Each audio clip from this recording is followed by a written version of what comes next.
Who could be behind the coup? Is it the US or China or some other power?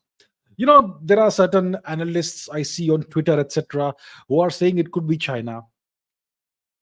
I would urge you to watch the video that I put out on the 4th of November 2023, in which I have given you a list, a series of you know evidence, a bunch of evidence, chronological evidence.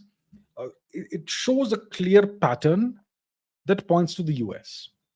Okay, now they, and I'll tell you what, these students, the so-called students who think that they are behind this entire uprising, their leadership, whatever it is, it has now proposed that this guy called Mohammed Yunus should be the interim caretaker or whatever prime minister of Bangladesh. Now, Mohammed Yunus is very, very deeply involved with the US. He obviously is beholden to the US and to the West. They gave him a Nobel Prize. He was the guy behind Grameen Bank. He's a very well-known Western stooge. The opposition parties in Bangladesh are all known to be West, allied with the West.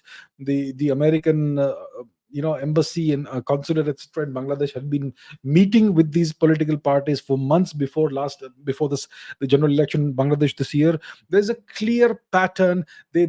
The Americans announced they would impose sanctions on any individual who would be anti-democratic or whatever in Bangladesh. It is clear, and Sheikh Hasina herself said multiple times that the Americans are trying to carve out a Christian nation out of Bangladesh and Burma and India.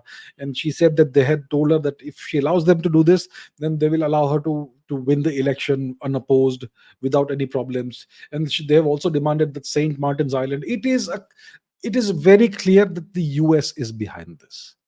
Okay, it's absolutely clear, and this is something that's going to affect China also. So right now, if you look at the subcontinent, we are kind of encircled, and on two sides you have Pakistan's East Pakistan, West Pakistan. We should start calling Bangladesh East Pakistan again, in my opinion. And you will soon have Coqueland, which will be another US proxy. Nepal is a Chinese proxy. Maldives is a Chinese proxy. Sri Lanka was a failed Chinese proxy. Right now, it's nowhere, and so on. So we are surrounded by other nations' proxies, which is what happens when you are not strong enough. Okay, so India is right now not strong enough. India is at best a regional power at best.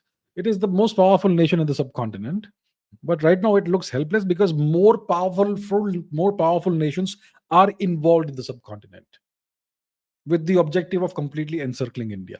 And that's where we find ourselves right now.